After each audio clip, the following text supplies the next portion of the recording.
Hello दोस्तों, स्वागत है आप सभी का एक बार फिर से हमारे यूट्यूब चैनल ज्ञान स्टार प्लस में। तो दोस्तों, आज हमसे एक व्यक्ति ने दो प्रश्न पूछे हैं कि पूतना पूर्व जन्म में कौन थी और ये कंस के यहाँ पर कैसे आई। तो दोस्तों, यदि आप हमारे चैनल पर नए हैं तो मेरा आपसे निवेदन है कि इस प्रश्न के उत्तर को जानने से पहले आप हमारे चैनल पर नए हैं तो सब्सक्राइब अवश्य कर दीजिए प्लीज़। तो दोस्तों, ये पूतना पूर्व जन्म में राजा बलि की पुत्री थी और राजा बलि के यहाँ पर भगवान श्री हरि विष्णु ने वामन अवतार धारण करके उनके यहाँ पर पृथ्वी की को 3.5 पैंड में ही नाप लिया था। आधा पैंड तो उन्होंने अपनी पीठ पर जो नाप के लिए दिया था। इसके पश्चात भगवान वामन से पूतना कहने लगी कि ये कैसा पुत्र है, अरे ये ऐसा पुत्र मेरा होता तो मैं इसे विष दे करके मार देती। तो भगवान श्री हरि विष्णु मन ही मन सोच रहे थे कि इसकी प्रतिज्ञा पूरी होगी और इसकी जो इच्छा है वो पूरी होगी। इस प्रकार से उन्होंने तथास्तु कह दिया। इसके पश्चात हुआ क्या दोस्तों, इन्होंने जन्म लिया और इनकी ड्यूटी ब्रह्मा जी द्वारा स्वर्ग की रक्षा हेतु लगा दी गई।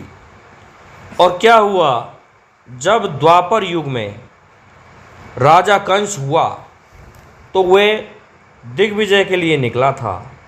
उसने समस्त लोगों को, राजाओं को जीत लिया था। यहाँ तक है चांडूर को वह चीन से लेकर आया था। चीन के राजा को हरा करके उसने चांडूर को अपने साथ लिया और चांडूर की ये प्रतिज्ञा थी कि जो भी मुझे हरा देगा मैं उसका मंत्री रहूँगा। तो इस प्रकार से कंस ने चांडूर को हराया था। उसके पश्चात कंस ने स्वर्ग पर चढ़ाई की, परंतु स्वर्ग पर पूतना जो रक्षा करती थी, इस कारण से वहाँ कंस की पेश नहीं चली और कंस वहाँ झुक गया था। परंतु कंस ने बार बार तपस्या करके बहुत शक्तियाँ प्राप्त की थीं। इस कारण से कंस ने युद्ध में पूतना को हरा दिया। तो पूतना से जब ब्रह्मा जी ने वहाँ ड्यूटी लगाई थी तो ये कहा था, जो तुम्हें युद्ध में हरा दे तुम उनके पास उनकी सगी बहन बन के चली जाना और तब तुम्हारा उद्धार होगा।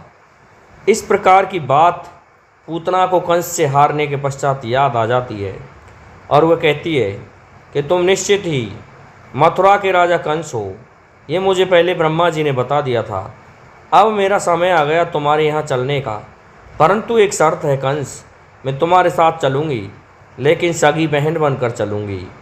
आप मुझे उसी तरह से व्यवहार करोगे जिस तरह से अपनी बहन से करते हैं।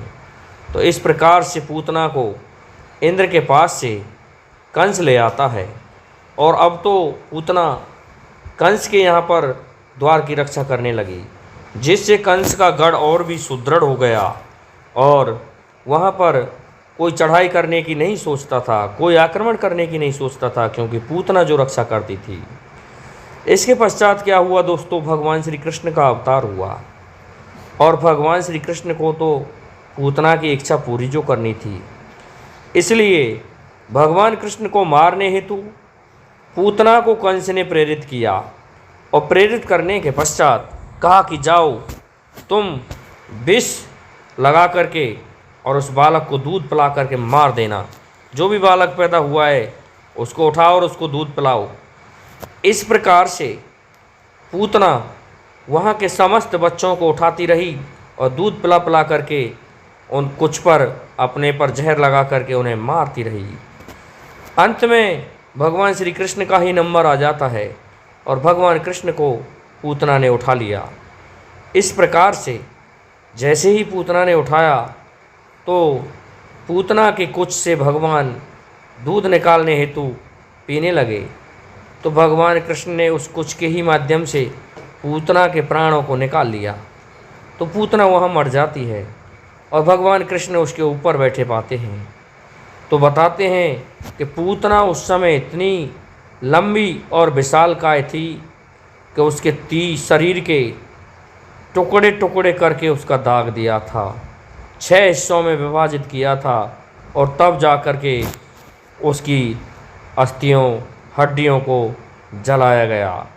तो दोस्तों मैं समझता हूँ आपको हमारा ये वीडियो अच्छा लगा होगा, इसलिए आप हमारे इस वीडियो को लाइक शेयर और सब्सक्राइब अवश्य कर दें, साथ ही बेल आइकन को प्रेस कर दें जिससे कि हमारे वीडियो का नोटिफिकेशन आप तक पहुंचता रहे। जय हिंद, जय भारत।